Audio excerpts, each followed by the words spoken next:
नमस्कार, मैं जितेंद्र चतुर्वेदी। सबसे पहले तो आपसे यह आग्रह है कि दो चीज़ें करिए। पहला, ये कहकर मत बैठ जाइए कि वीडियो अच्छा है, उसको साझा भी करिए और लोगों तक उसको पहुंचाइए। दूसरा, मतांतर का आर्थिक सहयोग भी करिए, क्योंकि ये जो कुछ चल रहा है वो आप ही के सहयोग से चल रहा है, तो इसलिए उसमें कोई कोताही मत बरतिए और लोगों को इससे जोड़िए। ज़्यादा कुछ नहीं करना है आपको। डिस्क्रिप्शन में जाइए, वहाँ डिटेल दी गई है, आप उसे लीजिए और जितना संभव हो सके उतना अंशदान करिए। इसमें कोई हीला हवाली मत करिए, ना अंशदान करने में और ना ही इसे अन्य लोगों तक पहुंचाने में। अब हम लोग बात करते हैं नरेंद्र मोदी सरकार की। चूंकि अभी जो दौर चल रहा है वो इस सरकार के लिए सबसे मुश्किल दौर है, और उस मुश्किल का एक कारण तो बाहर जो कुछ चल रहा है वो है ही है। सबसे बड़ा कारण खुद सरकार है। अब आप कहेंगे सरकार कैसे है? कई लोगों का ये सवाल होगा। वो लोग जो यूजीसी रेगुलेशन की वजह से फिलहाल मुझे देख रहे हैं वो तो समझ रहे हैं, लेकिन जो लोग उसकी वजह से नहीं देख रहे हैं उन्हें भी ये जानना चाहिए कि जो हालात बदले हैं सरकार को लेकर।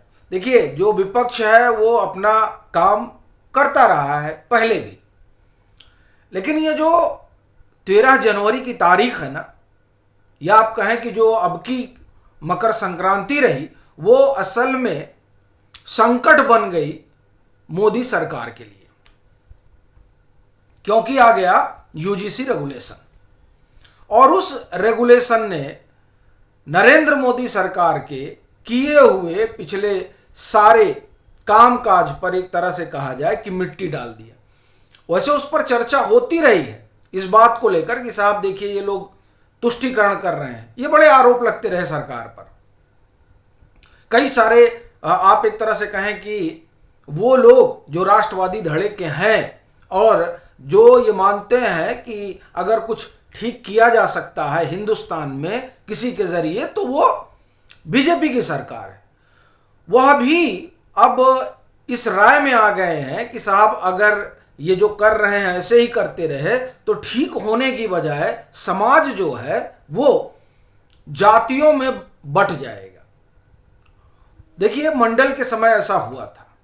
मंडल के बाद एक ताकत जो उभरी, उस ताकत ने सनातन को एक धागे में पिरोया और वो ताकत हुई राम मंदिर आंदोलन।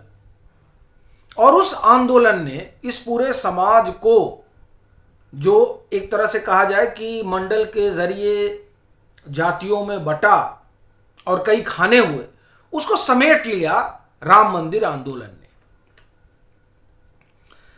और फिर नरेंद्र मोदी आए, तो एक तरह से कहा जाए कि हिंदुत्व का ज्वार, उसने सारे बंधनों को तोड़ दिया और जो सनातन समाज है उसको एक छतरी के नीचे लाकर खड़ा कर दिया।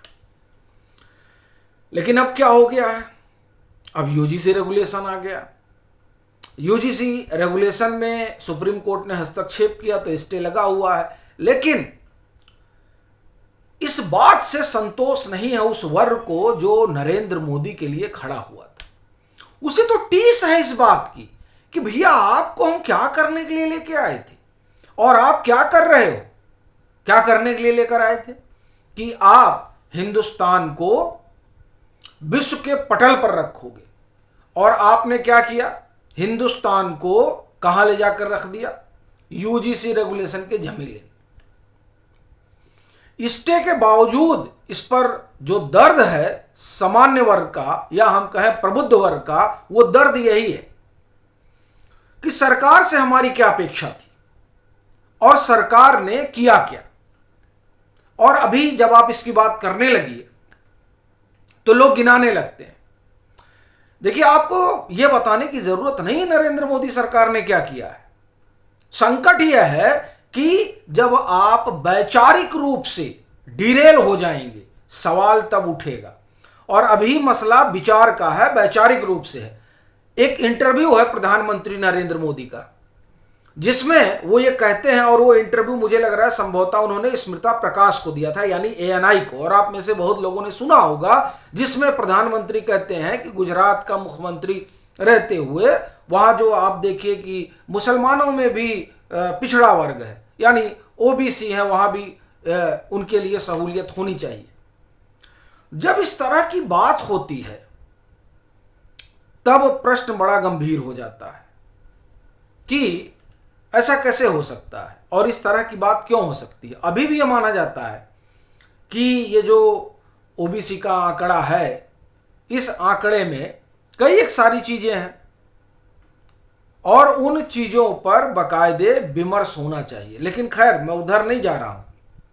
मेरा कहना यह है कि सबसे बड़ी चीज जो हुई है, उसने यूजीसी रेगुलेशन के जरिए कि उसने लोगों को आहत किया है।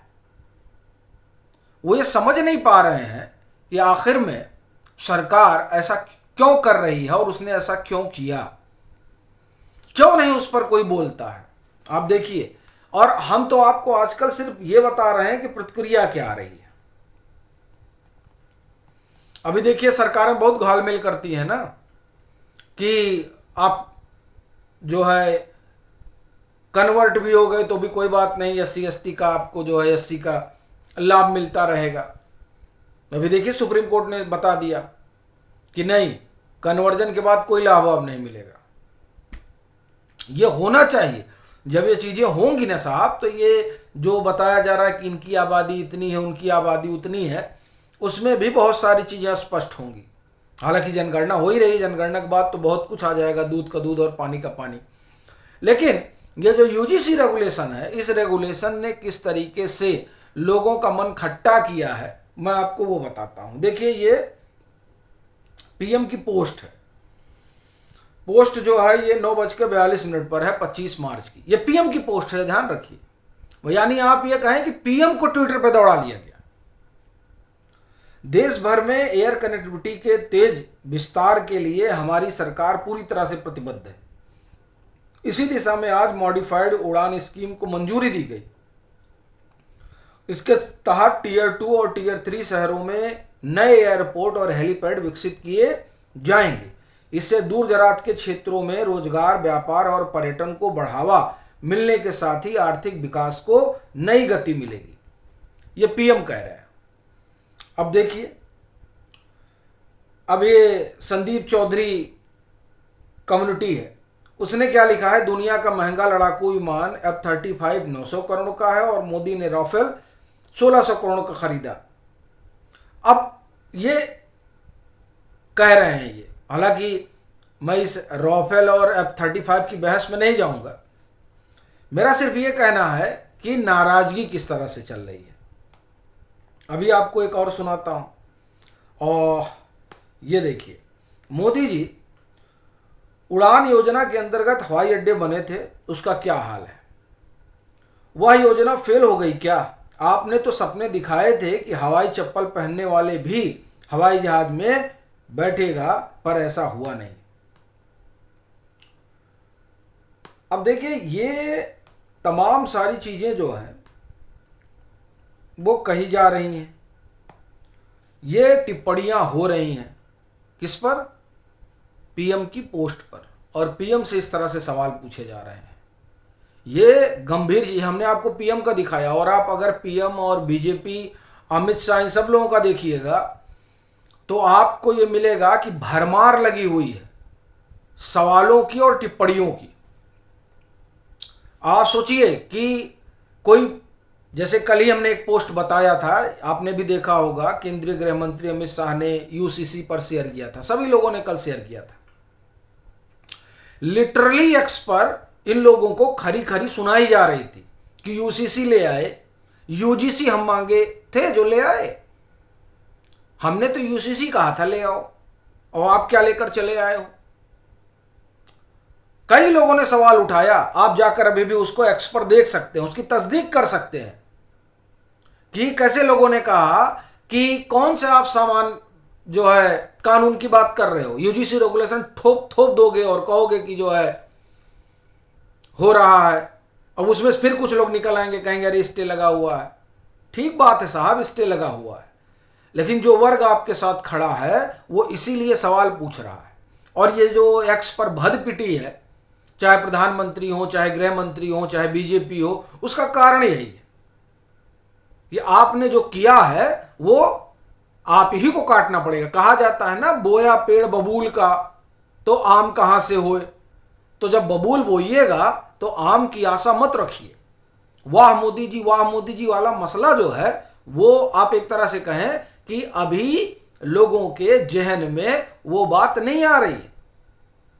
और आप देखिए, आलम देखिए, जब इन लोगों को लगा कि नहीं साहब जो है पैरों के नीचे से जमीन खिसकने लगी है, तब क्या कर दिया गया? तो कहा गया कि प्रधानमंत्री नाराज है। यह हास्यास्पद है। वो सरकार जहां कहा जाता हो कि सब कुछ प्रधानमंत्री कार्यालय से होता है, कोई किचन कैबिनेट नहीं है, तो जिस सरकार में किचन कैबिनेट नहीं है और सब कुछ प्रधानमंत्री कार्यालय से होता है, वहां पर प्रधानमंत्री नाराज कैसे हो सकते हैं? वो भी अपनी ही सरकार के किए हुए कामकाज पर।